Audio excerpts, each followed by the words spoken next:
Fala galera, beleza? Tudo bom? Acho que eu devia mudar essa entrada.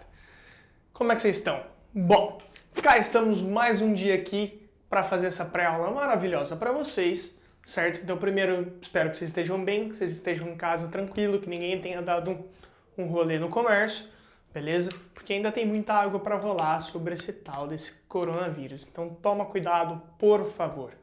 Beleza? Fora isso, semana passada, se eu me lembro bem, a gente conversou sobre fórmulas químicas, vimos fórmula mínima, fórmula centesimal, molecular, estrutural e pareceu bem tranquilo, beleza? E hoje a gente vai fechar a sua primeira apostila, a 1A, que ela veio com matéria pra caramba, beleza? Então a gente terminou, passou por volume molar há um tempinho atrás e a gente vai terminar com balanceamento de reação. Toma cuidado que não é só o balanceamento que você conhece, que é só ajeitar os coeficientes lá e sair tudo bonitinho. Eu vou dar uma relembrada nisso, mas no final eu quero adicionar o mol nisso. Aonde que entra o mol? Beleza? Então é isso que eu preciso de vocês. Fechou? Como que a gente vai fazer isso hoje? Primeira coisa, balanceamento. O que eu tenho que lembrar? Tenho que lembrar da reação. Os termos que eu uso para me referir a uma reação. Reagentes. Tudo que vai reagir, ou seja, tudo no início. Eu vou começar a minha reação usando os meus reagentes, o que eu preciso para fazer a reação, beleza? E no final eu obtenho meus reagidos. Não, claro que não. É que eu já ouvi isso e acho muito bom. Mas são os produtos, beleza? É o resultado da minha reação. Então, conforme eu vou consumindo meus reagentes, eu vou formando os meus produtos, beleza? Então, antes, reagente, produto é depois e pode ser chamado de antes, primeiro membro, depois da reação, depois da seta, segundo membro. Beleza? São nomes que vocês já conhecem. Aonde entra o balanceamento? Que não é simples assim, antes virar o depois. Você precisa garantir que isso ocorra de uma forma correta. Como assim?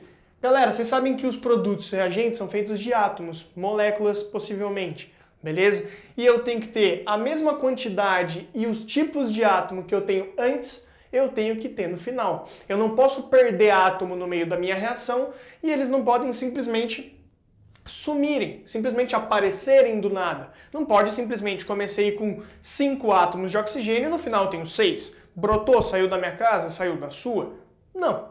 Beleza? Então tem que tomar cuidado com isso aqui. É para isso que a gente vai fazer o balanceamento. Fechou? Nem sempre vai ser só o balanceamento disso aqui. Então dá uma olhadinha, ó. Balanceamento, proporção entre os participantes da reação. Então eu vou olhar qual que é a proporção que tem entre eles. Como assim, professor Chiru? É desse jeito. A proporção é aquela que eu faço o quê? Que eu organizo de forma que eu tenha a mesma quantidade de átomos do elemento antes e depois, certo? E daí eu vou obedecer a uma proporção, certo? Uma estequiometria entre esses participantes, entre os reagentes com eles mesmos e os reagentes com os produtos. E claro, entre os produtos e eles mesmos. Todo mundo tem que ter a sua proporção. Dá uma olhadinha. Se eu olhar essa reação, essa aqui vocês já manjam muito bem. Então, ó, eu tenho H2Cl2HCl. Se a gente olhar isso aqui, eu tenho H2 e H só desse lado. Para eu balancear, eu tenho que chegar aqui e colocar meu coeficiente estequiométrico, que é o que eu uso para balancear a minha reação. Então eu venho na frente e coloco um 2, porque 2 Hs de um lado da seta, 2 Hs do outro. Eu tenho 2 hidrogênios que iniciaram a reação e eu terminei com 2. Pampa! Se eu olhar, quando eu coloco 2 de coeficiente, ele faz, galera, como se fosse uma distributiva. Então, são 2 Hs e 2 Cls. É como se eu tivesse HCl, HCl. Para não escrever 2 vezes a mesma coisa, eu coloco 2. Você entendeu? Então, eu considero agora que eu tenho 2 cloros. E, curiosamente, eu tinha 2 cloros desse lado. Então, balanceando o hidrogênio, eu balancei o cloro. Então, eu posso ou colocar, lembra disso, umzinho aqui. Então, ó, posso colocar um aqui e um aqui, mas não precisa. Lembra que o 1 ali é facultativo, eu quiser colocar, o exercício quiser colocar ou não, beleza? Então eu prefiro deixar do jeito que eles cobram, que é 100. Lembra que quando não tem nenhum coeficiente, ele vale 1. Então eu posso falar que essa reação por ela estar equilibrada, ela está balanceada. A quantidade de átomos de um determinado elemento de um lado é igual à quantidade de átomos de um determinado elemento do outro. Quase um trava-língua. Vocês entenderam? Então isso é o balanceamento de reação. Aonde eu entro com isso? Galera, vocês já se perguntaram? Vou botar aqui só para vocês entenderem. O que significa esse 1 e esse 2?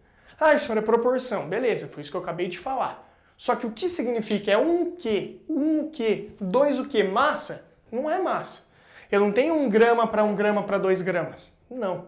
Galera, essa proporção é de número de moléculas. Beleza? Eu posso falar que uma molécula de H2 reage com uma molécula de Cl2, certo? E eu formo 2 moléculas de HCl. Beleza? Só que a gente faz isso numa escala muito pequena, se a gente falar sobre molécula. E não é essa a nossa ideia, senão você não teria aprendido o mol, beleza? Então tudo que a gente tem hoje por aqui, os gases e etc, a água, tudo tem numa proporção muito grande, certo? Porque os átomos e moléculas são muito pequenos. Então a gente claramente não vai tratar sobre uma molécula, 2 moléculas. A gente vai tratar do que se aprendeu. E o que se aprendeu a gente chama de mol. Então a proporção é entre 1 mol de H2 para 1 mol de Cl2, deixa eu colocar o H2 aqui, colocar isso aqui primeiro, e 2 mols de HCl. Aí você vai falar, professor, mas mol é uma quantidade fixa, é uma quantidade definida. Beleza, então eu tenho 1 mol de moléculas de H2 reagindo com 1 mol de moléculas de Cl2, formando 2 mols de moléculas de HCl. Pera, professor, você está falando de molécula? Daquilo lá que tinha 1 mol, 6 vezes 10 a 23? Esse mesmo, esse mesmo. Então, se eu tenho a reação e a proporção é molar, eu tenho 1 para 1 para 2. O número de moléculas também vai ter que ser 1 para 2. 1 mol, eu tenho a proporção de 6 vezes 10 a 23 moléculas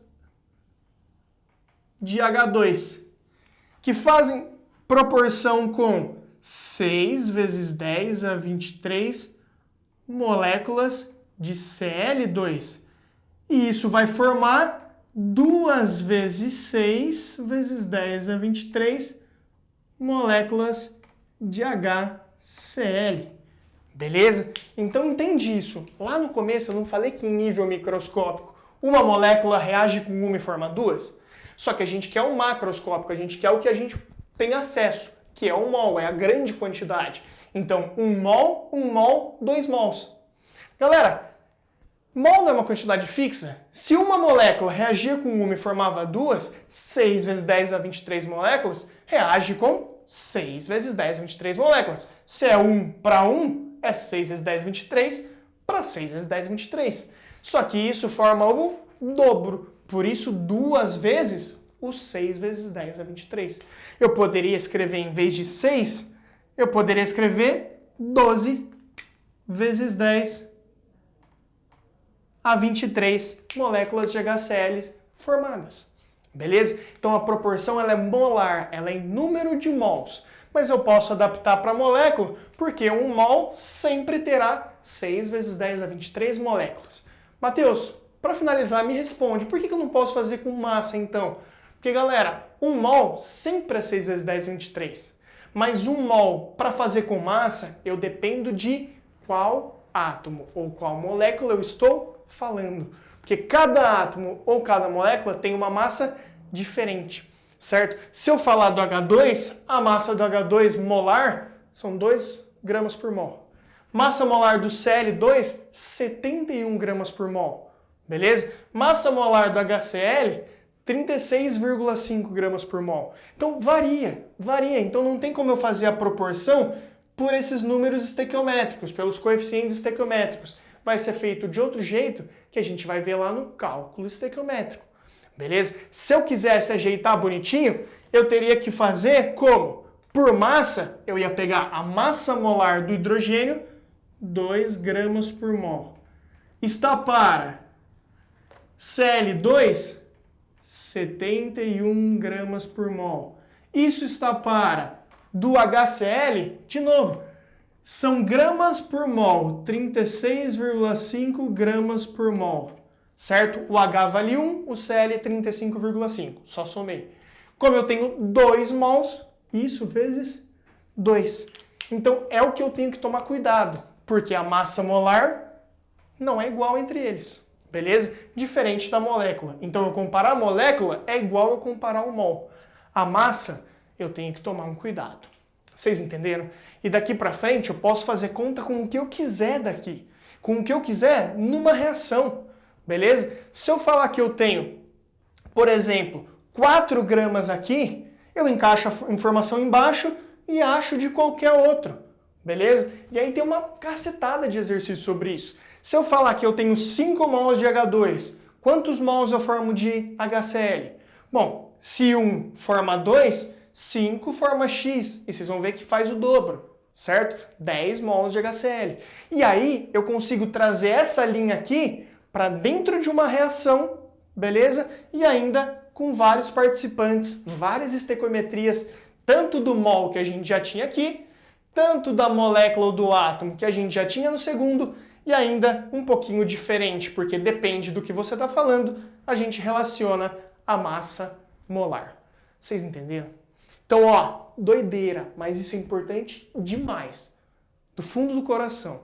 Então, se você tiver dúvida nisso aqui, me manda mensagem e já me pergunta. Me pergunta na aula, eu tive vergonha. Me pergunta, isso aqui não pode passar em branco.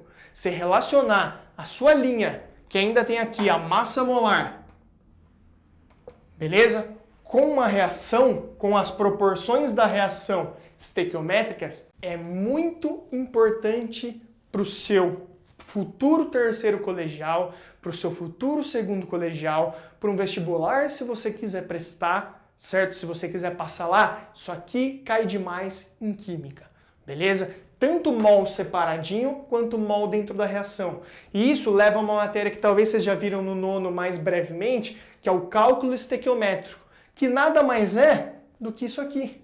Que você vai usar massa molar, massa molar, massa molar. Você acha uma massa. Você usa as proporções de número de mol com os coeficientes estequiométricos.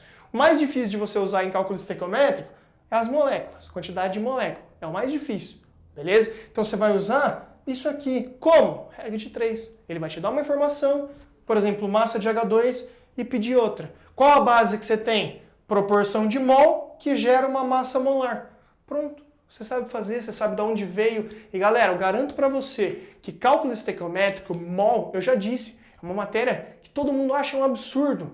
Pô, olha isso aqui. Fazer continha de regra de 3 é difícil? É. A conta de regra de 3 é fazer 8 vezes 5,2 dividido por 4,993,2. Pô, 2 vírgulas lá. Isso é difícil. Montar depende de você e dependia de mim te ensinar. Beleza? Então, ó, beijo no seu coração. Espero que você tenha entendido isso. Vou te passar exercício para você treinar isso, beleza? Que é importante demais. Aqui eu encaixo volume molar. Se eu formar um gás, ele fala gás na CNTP. Eu sei que 1 mol ocupa 22,4 litros. E eu encaixo, beleza? Porque sai dessa linha e essa linha entra aqui, porque a proporção é entre mol de substância. Fechou? Então eu queria uma aula muito detalhada sobre isso, para você ver o tamanho da importância. Beleza? Beijo no seu coração, espero que vocês tenham curtido. E galera, até a próxima.